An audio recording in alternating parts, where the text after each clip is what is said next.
कि राज्यसभा चुनाव को लेकर विवाद बढ़ रहा है। एक तरफ आदिवासी नेता को राज्यसभा का सांसद बनाया जाए तो दूसरी ओर दिनेश खुरेनिया को बनाया जाए तो तीसरी ओर अब आपका नाम आ रहा है कि ओबीसी वर्ग से एक नेता को बनाना चाहिए और आप ओबीसी के बड़े नेता हैं। क्या सोचते हैं? पर राजनीतिक न्याय होना चाहिए हर वर्ग के साथ। जैसे कि इस टीएसपी एरिया में अभी हम सभी को पता है कि टीएसपी एरिया में जिस तरह ओबीसी को आरक्षण मिलता है वो टीएसपी एरिया में नहीं मिल रहा है। आप ओबीसी के बड़े नेता हैं, नामी नेता हैं, मशहूर नेता हैं। आपने इन ओबीसी वर्ग के लिए क्या प्रयास किए? टीएसपी एरिया की बात करता हूँ, आदिवासी के बाद सबसे बड़ा वर्ग आता है वो ओबीसी वर्ग। कहीं ना कहीं आपको ऐसा महसूस होता है क्या ओबीसी वर्ग को हमेशा से दरकिनार किया गया? महसूस तो होता ही है। नमस्कार, मैं जुगल कलाल और आप देख रहे हैं आरएनएन न्यूज़। इस वक्त हम मौजूद हैं प्रेम कुमार पाटीदार के साथ। ओबीसी वर्ग के बड़े नेता हैं और राज्यसभा के दावेदार हैं, जो चुनाव के दावेदार में भी उनका नाम चल रहा है और राज्यसभा के चुनाव को लेकर विवाद बढ़ता ही जा रहा है। उन विवादों के बीच में हम इनके पास पहुंचे हैं, इनकी राय जानेंगे और कुछ सवाल हैं वो करेंगे। प्रेम कुमार जी, सबसे पहला तो स्वागत है। सवालों से शुरू करता हूं कि राज्यसभा चुनाव को लेकर विवाद बढ़ रहा है। एक तरफ आदिवासी नेता को राज्यसभा का सांसद बनाया जाए तो दूसरी ओर दिनेश खुरेनिया को बनाया जाए तो तीसरी ओर अब आपका नाम आ रहा है कि ओबीसी वर्ग से एक नेता को बनाना चाहिए और आप ओबीसी के बड़े नेता हैं। क्या सोचते हैं आप? सर, ये वैसे फैसले हमारे हाईकमान करता है। राष्ट्रीय अध्यक्ष सोनिया जी हैं, राहुल जी हैं, हमारे यहाँ प्रदेश के महासचिव प्रभारी हैं, संगठन महासचिव वगैरह हैं और हमारे माननीय मुख्यमंत्री जी हैं, प्रदेश अध्यक्ष जी हैं।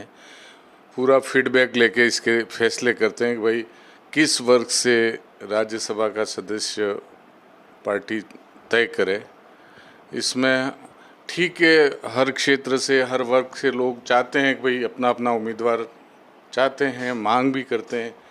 सबके अपने अनुयायी होते हैं, वो सब चाहते हैं कि भाई हमारे इस वर्ष से सदस्य बने राज्यसभा सदस्य, तो अच्छा है। ये तो रहता ही है सबके मन में। आपके मन में क्या है?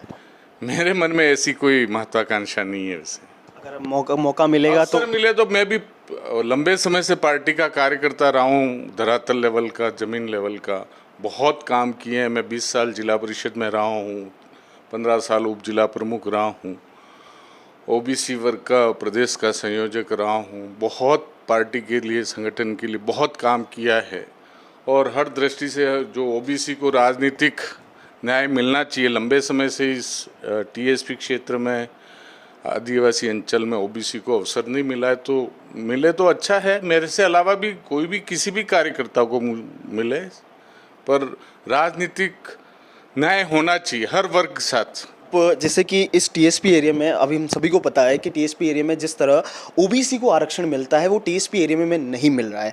आप ओबीसी के बड़े नेता हैं, नामी नेता हैं, मशहूर नेता हैं। आपने इन ओबीसी वर्ग के लिए क्या प्रयास किए?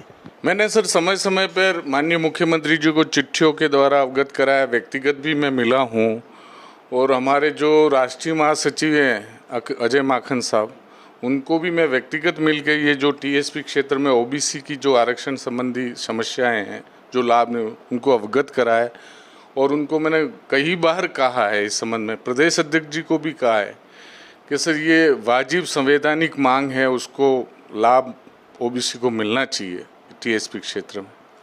आपको नहीं लगता कि अगर इस वर्ग की बात अगर नहीं सुनी तो कांग्रेस का जो ये ओबीसी वर्ग वाला तबका वोट बैंक है वो जा सकता है आने वाले चुनावों में?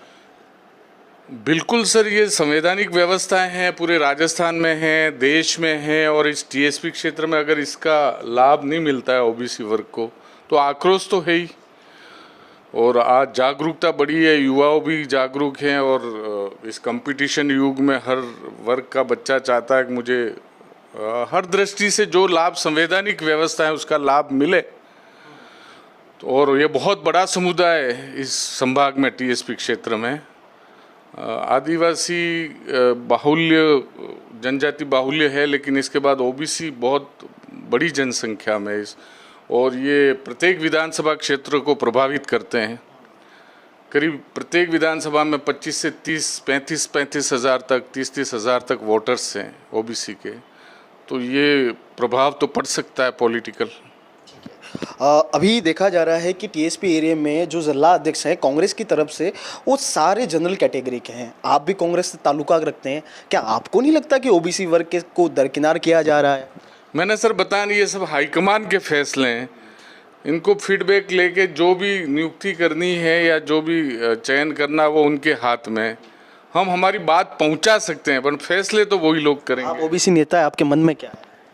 मन में तो मेरे को तो जो संवैधानिक व्यवस्थाएं हैं उसमें ओबीसी को जो पॉलिटिकल और जो भी रिजर्वेशन वगैरह के लाभ है वो इस क्षेत्र के लोगों को मिलना चाहिए। ठीक है, इस टीएसपी एरिया की बात करता हूँ। आदिवासी के बाद सबसे बड़ा वर्ग आता है वो ओबीसी वर्ग। कहीं ना कहीं आपको ऐसा महसूस होता है क्या ओबीसी वर्ग को हमेशा से दरकिनार किया गया है? महसूस तो होता ही है। मेरे को सभी लोगों को महसूस हो रहा है। वो बात हमारे तक विचार अपने रखते तो हमें महसूस तो हम सबको हो रहा है, पर इस बात को हम हाईकमान तक पहुंचा सकते हैं। फैसले तो उनको ही करने हैं। तो क्या हाईकमान आपकी सुन नहीं रही है क्या इस वर्ग की?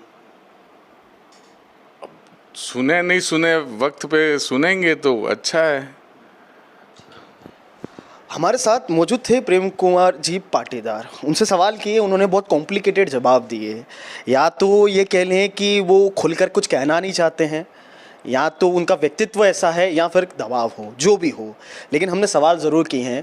अब इन सवालों के जवाब में ये जनता जानती है कि आखिर इसके पीछे क्या छुपा हुआ है। प्रेम कुमार जी क्या छुपाना चाहते हैं और क्या बताना चाहते हैं, ये मैं नहीं, ये जनता खुद जानती है। देखते रहिए आरएनएन न्यूज़। मैं आरएनएन न्यूज़ के लिए जुगल कलाल, मेरे सहयोगी दर्शन दवे के साथ डूंगरपुर।